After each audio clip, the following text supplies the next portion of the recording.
What's going on, y'all? So listen. What's going on, y'all? So we are back again for another episode review of Love After Lockup, Season 2, Episode 5, Secrets and Cellmates, okay? Bitch. This was a cute episode, alright? It had its moments, I will say that. So let's just get the little small stuff out the way. Clint and Tracy, he took her to the hotel, to a restaurant actually. Okay, and I was with Clint. I don't give a fuck what nobody say, bitch. When Clint looked at that menu and it said $13 for some macaroni, I said, bitch, that better be the best macaroni in the goddamn world in that fucking city right then and there where they at. Because $13, And then when he got the macaroni, it was some stuff on top of it. He said, bitch, I just wanted some regular macaroni and cheese. What the hell is all of this on there? I said, bitch, Clint, on that note, I feel you. But basically, he got, Tracy there and, he feeling himself. He a little bit nervous because he's about to pop the question. And, of course, he do eventually propose to her. And, they was talking about their plans and stuff. He want to have kids. And she was like, you can't have a baby in that old ass Camaro. He was like, I want to live here. I want her to come back and live with me, but she probably had to stay out there in Texas for the parole or whatever. We don't know what that's going to be like. So if that's the case, I might just have to move down there to Texas with her. I'm going to sell my car and all this stuff. I said, sell your car for this bitch that you just met? Okay, I mean, you do what you got to do. Whatever it is that you got to do, you feel you need to. I'm not judging, but I'm judging. But hey, it ain't me. So, to each his own. And of course, she said yes. The nigga in the restaurant was like, yo, you must got that rap game. Because they was like, how long y'all been together? 6 months, but we only met today. I said the producers must have told them to ask that because they love saying that. Out of all the couples, they are the main couple that likes putting it out there that they just met or how long they've been talking to each other and all that stuff. So they get back to the hotel. And because he was sitting there, he was like, girl, I can't wait till after tonight, after we leave this restaurant. He was like, what's going to happen? He was like, you want all of me? He was like, I want all of you because, listen, you the most beautiful woman in the world. Bitch, I need somebody to talk to me like that, okay? Talk to me the way Clint talked to Tracy. Look at me the way Clint look at Tracy, bitch, okay? That man is in love. That man is not in lust. That man is in love. And I was just sitting here like, Tracy ain't really in love like that, but, she going to go along for the ride. And Clint let us know that it's been 2.5 years since he had sex. And so he, a little bit nervous. And I did not know that they was gonna do all of this, okay? And that WeTV was gonna just go across this line and just say, hey, fuck it, we're gonna show you all of this. They're in there finna get it on, okay? Little foreplay, kissing and all that stuff. Clint got his shirt off. Clint said, y'all gotta get the fuck up out of here. Closed the door, left that bitch cracked a little bit, and all we hear is Tracy moaning. I said, Clint is giving Tracy the business. Or could it be that Tracy ain't had none in a while? And you just never know. Either way, good job, Clint. Good job. Moving on from there. You can't hate when it sounded like she could have been faking it, but I don't think she was. Moving on from there. I'm trying to give my man Clint some props or whatever. He looked like he needed a bit uplifting, okay? We can't bring people down all the time. Moving on from that. Who else? Um, Matt and Caitlin, they're irritating me at this point, because I feel as though this relationship is not going to work out. He's going to walk out on her. He's going to fuck up. Like she said last week, she's kind of, worrisome about the fact that he's so comfortable being away and being in jail and things of that such. And it's like, that's a warning sign, okay? He has an issue with you talking to his mom just because he has a little issue with her. And 9 out of 10, the issue that he probably has with his mom is because she want him to do right. Okay, that's probably what it is. He give us his history about how he, started off in juvenile detention homes, and he went to a kids home when he was 16 to 18. He was basically in and out of jail for the past 6 years or so. And it's just a mess. And, he really was in his feelings at the fact that she's developed somewhat of a relationship with his mother. She was like, bitch, we can't stay up in my place with my mom or whatever. My sinuses is fucked up right now. I just got through steaming. That's why I keep breathing in deep. So if y'all hear, that's what's going on. A bitch ain't out of breath. A bitch just can't breathe right quick. Well, sinuses. Okay? Because I know somebody gonna say some shit. Anyway, so when it said all that, she living at home with the mom, and the mama said, bitch, I'm not here for this, even though the mama got issues herself. She was like, girl, we do a lot of things up in this family, but one thing that we don't do is fuck with convents, okay? So we not finna do that. And she went over there to his mama house and developed a relationship with her. She was like, I gotta be somewhat nice and have some type of relationship if I'm gonna be staying in this house. And she extending this courtesy to us and me, and she didn't even have to do that to me. You know what I'm saying? And so they go in the house, look at his old room, and he talking about how he used to run away and put pillows here, put pillows there. You know, she called him, but he still left the house and all this stuff. And, you know, she was like, you better not work out, you not gonna jump out this window if stuff go bad. He was like, bitch, I ain't gonna jump out no motherfucking window. I'm a grown ass man. I'm just gonna walk out the front door. Did you see that part when they was talking about getting his teeth fixed? $5,000, bitch, go get you some insurance, okay? Trust and believe. I know how it is to pay out of pocket for shit, okay? Get you some insurance. It'll save you a whole bunch, all right? Get you fucking jobs. Now, when they was in that car going to his house, mama house, Caitlyn basically made it seem as if she ain't got no job either, okay? Because she said we both broke. I'm sitting here like, both y'all ain't got shit. This must be love because both y'all ain't got shit. Y'all, I don't know. I don't know. You know, they just look like they stank to me. You know what I'm saying? No shade. They just look like they a little funky to me. Moving on from that, the next couple, Scott and Lizzie. Lizzie the scammer, okay? Lizzie is the only bitch. First of all, Lizzie is the only bitch that came out of prison with a full ass wardrobe, okay? A full ass wardrobe. Mind you, when we was looking at it, I was like, does this bitch got a suitcase full of shoes? And these shoes look like they fairly new or in season a little bit, probably 2 seasons ago, you know. I said, who the fuck? Scott, bitch, what? Okay, you know, she was trying to get him to get his little confidence up because she was just trying to tell us.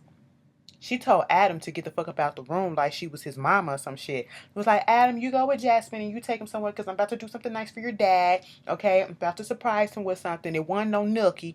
And he just got up and left. Bitch, I would have been like, what? Who is you? You know, but he was just, you know, Adam is not problematic right now. Adam just like, let me just let my daddy do this. He crazy as shit. He getting play like it ain't nothing, but you know, he gonna do what he wanna do. Okay? So basically, Lizzie gave Scott a makeover. She was trying to trim up his little beard or whatever. Fuck that shit up. So cut his mustache, cut his hair. She said when she was in prison, she had cosmetology classes and stuff, but she got kicked out because she was always high. I said, this bitch gonna come up there and cut his shit. That's why the mustache got fucked up. That's why that hairline in the back was fucked up. But she did somewhat of a decent job. I give it to her. And it's something about with some men, if they have a beard, they look younger. And for other men, if they have just a goatee or they shave their face completely bald, they look younger. You know, it varies depending on the person. You know what I'm saying? So Sky, he did look somewhat more decent. He looked like he took a bath when she finished. I was like, you spraying his hair with water. Why don't you go wash that shit first of all and then style that stuff? I don't like when I see people going to on these shows, reality show, that irked me all the time when I used to look at Kim Kimball's LA hair. Bitch, they always just let them sit in. You never really saw them washing the hair. Okay, it's like so they just sit down and y'all start styling the hair. What if the shit is dirty? Okay, it always messed me up. But because I get my shit washed thoroughly before you start twisting anything. Okay, don't just sprint my shit. Wash and scrub the fuck out this shit. You know what I'm saying? Moving on from that. She basically was trying to get him to get his confidence back because she said she don't, needy shit and needy men, that's not attracted to her. Okay? She said she's a born again virgin. She's, I said, girl, stop playing. Stop playing with all these lies. She said, I don't want to give myself to Scott until we're married. And, usually the men that I have gone with, they were all gorgeous as fuck, but they were assholes. So I'm not really attracted to the physical appearance. I'm attracted to the heart. I said, Lizzie, that would be cute if you were selling the truth about that shit. I just can't read Lizzie because sometimes I feel like she's really here for him, and other times I feel like she's doing one hell of an acting ass job. You know what I'm saying? But she's scamming all the well, And so at this point, they about to go out on a little date or whatever. And you got Lizzie in there with her daughter, and she's trying on dresses. You had the little red number, then you had the little black number. I said, bitch, where the fuck all this shit come from? And I said, whoop, forget Scott. Then, she was asking Jasmine, what do you feel about Scott? And she said, you know what? He gives me a weird vibe. Like, I'm really not here for him. Something about him ain't right or whatever. I want to do whatever it is that I need to do to get him out the picture because I'm not here for Scott. You spent $90,000 on my mom and you knew that it was for drugs? No, bitch. I get where she coming from. But at this point in time, Jasmine, you just gotta let the chips fall where they may, okay? Because your mama has her mind made up that she gonna trick the fuck out this man. You know what I'm saying? And that's exactly what she doing, okay?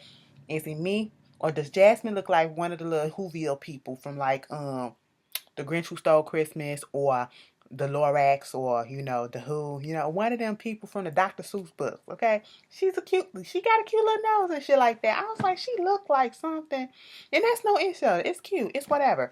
Moving on from that, Adam, he's still the same too. He like, I feel like you being played, but go ahead, Daddy, do what you got to do for your first day. You look different. You look cute. You look handsome, I guess. Do what you got to do, Daddy. Okay, and that was it with them. Then we get this shit with Marcelino. I don't like Marcelino. And after last week's episode, I said, let me give him one more try. I did go in on him last week. And then I said, let me give him one more try this week. And this week has determined that, no, I was initially right. I do not like Marcelino. Marcelino is way too fucking aggressive for me and way too controlling for me. I don't know if it's because he's in the military. I don't know if it's that combination. Like I said, the military, him being 40 years old and set and knowing what he wants and all this stuff. But the way that he talks to people, the way that he comes to people, especially when it comes to women that we've seen him interact with, it's not a good look, sir. Okay, that's what it is. It's not a good look. It's not making you look good. All right. So, Britney said that after the restaurant, that whole incident that happened at the restaurant and how he was talking down to her like he was her fucking father, that he came back up to the hotel room and apologized, took responsibilities for his action. I said, okay, that's good. I thought we was going on the right page after this, but shit went off the tracks right after. And so they were sitting there and they were supposed to be meeting up with her cellmate, who was her, best friend, and her name was Sasha. So at this point, Marcelino is getting antsy and he's getting irritated because they're late. Sasha is late. And I get it, but he was just doing too much for me because I don't like when people run on CP time. I don't like when people run on, just late people time. I ain't even gonna call it CP time because black folks ain't the only people that's fucking late. People that be late, period. I can't stand that shit. But I'm not gonna sit there and bitch and moan like that, okay? And then when the girl gets there, you're trying to insinuate that was it traffic when no girl said, bitch, no, this is convenient. I live like a couple of minutes away from here. He was looking like, bitch, why the fuck you was late? Now part of me was here for it and the other part was not here for the way that he was just questioning her and he was just staring her down so hard and asking her all these questions about why you went to prison and why this and why that. And it wasn't it was questions that you would not be asking if you first met a person that you don't know and you're trying to get to know for your mate. Okay, you ease into this stuff and you don't do it in an aggressive way. And he was just way too fucking aggressive, like he was finna jump across the table and beat the bitch ass or whatever. Mind you, he said that he's not really here for Sasha and Britney being friends for the simple fact that they met in prison. And Britney on parole, and he don't want her to be involved with anybody, ex-felons, ex-convicts, or whatever of that magnitude. He don't want her to be involved with that so that she won't veer off track. And I get that part, but that's not your decision to make. He said, I will cut that bitch out of her life even if I have to. If shit goes wrong, I will cut her out of her life. Who the fuck are you to tell somebody who they can and can't be friends with, who they can and cannot talk to? Bitch, you're not married to her, and even if you were married to her, you still don't have that right to tell her who the fuck she can talk to or whatever. Okay, that girl ain't do shit to her, and she said that girl was like family. Okay, that's her family. And when they were sitting there talking about when that girl got sick in a jail, and she said, I just wanted to call my mom, and I'm in prison, I couldn't call my mom or whatever, but I had Britney right here, helping me out and all that shit, that was all that I need. He gonna say some shit like, no, why would you say that? What you need is family, because family gonna always have your back. There's no relationship like family or love like a family or whatever. Brittany got his ass all the way together too at this moment. And I was sitting here like, Brittany, go the fuck off. Brittany said, fuck that. I don't believe that shit, okay? Because when I was young and when I was going through all my shit, was my family there? Hell no. My family didn't come to my aid for shit. My family didn't even come see me. My daddy don't say nothing to me. My mama don't say nothing to me. I was homeless all this time. My grandparents ain't say shit to me. So what the fuck? I lived in a fucking drug den, okay? I ran away when I was 12 years old and been on the run ever since, okay? And none of them motherfuckers gave a shit, all right? The people that came and helped me were strangers, okay? So what are you talking about? I said, Brittany, you better go off, to the point that it left him speechless. It left him uncomfortable. And he had to say, bitch, I gotta go to the bathroom. I'll be back in a second. I said, yeah, you go do that. You trying to choke that shit down because you want to say some shit, but you got to choke it down in private. So when he left, Sasha was like, he a little bit too intense for me, but what's going on? Did you tell him about your past relationship with Amanda? Apparently, Brittany, she told us that she liked girls too. So she said she was in a relationship with this girl named Amanda while she was in prison. And Amanda's out of jail. They talked, but it ain't nothing like that right now, because at one point when they was together, they had thoughts about being together on the outside world, but, life took a different course, you know what I'm saying? And so, Sasha thing is, I feel like you should tell Marcelino and y'all should meet up or whatever, be transparent. Brittany is like, who gives a fuck? Okay, it is what it is. It happened, but I'm with Marcelino, so it shouldn't matter. At this point in time, I already know how this conversation is gonna go. When or if Brittany tell Marcelino about Amanda and the relationship that she had. Oh, so you liking girls, and you already I got the sex that you required, and all this stuff. It ain't about sex, just about sex, okay? That ain't what it is, But he don't understand that. Moving on from that. Motherfucking Megan, Sarah, and Michael. So Megan is on the phone when we first see her. Michael finally FaceTimes her. First of all, she was waiting for him to call, right? And she was so hyped. She heard a little notification, ding, and then she went over there. She was like, it's just a bank notification. I went on a website to go see all this shit, and they said that Michael been out for like hours. So I'm trying to understand why he haven't gotten in contact with me. Cause Michael was over there in Michigan with his people. Okay, Sarah then took him to the house to see his mom, his sister, his daddy, and all that stuff. His boys came over there. Sarah then took the sister to go see her boyfriend to pick him up and bring him over there to meet Michael. And this is the time when Michael finally found the phone. This is what he told Megan. I just found the phone that had FaceTime so I can call you or whatever. And so he do all that, and they, chopping up. He was like, what's up, boo-boo? What's up, boo-boo? I said, no, you not. He gonna make it. What's up? I'm doing good. It's really nice to talk to you. Like, what took you so long? I was trying to find the phone with FaceTime. Oh, okay. He said, you looking good. Let me see that booty. And she tried. She was like, I ain't even got no ass. You know that. He was like, you looking good anyway, queen. I said, all right. You gonna keep doing this? Michael mama was like, this the same shit he always do. I'm not here for it, but bitch. When Michael was on that FaceTime like this, Michael mama came through like, shoot, hey Megan. And she was like, oh my God, you're Michael's mom. I'm not prepared for this. How are you? And she was like, Michael be doing this shit all the time. I'm not here for it, but I'm not gonna bust him out right here now. Okay, that ain't my thing, But he know how I feel. I said, whoo, mamas will always busting your shit like, bitch, here I am. And back.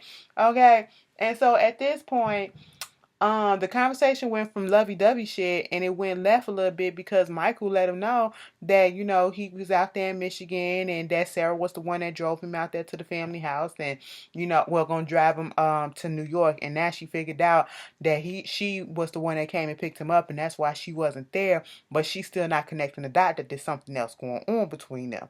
Okay? And so at this point she's in her feelings. Meanwhile, Sarah gets in her feelings too because a couple of his friends come over and they was like, yo, so what about that studio time? I said, so of course a nigga is a rapper. Can we come up with something else? Okay. But she gets in her feelings because he wanted to go to the studio and her whole thing is, you just got out of jail. I thought you was going to at least spend a day with me. You know what I'm saying? And so that's basically how the episode ended. They got into it a little bit, and I was just like, this is a mess. Y'all tell me how y'all felt about the episode, and I will see y'all later. Peace.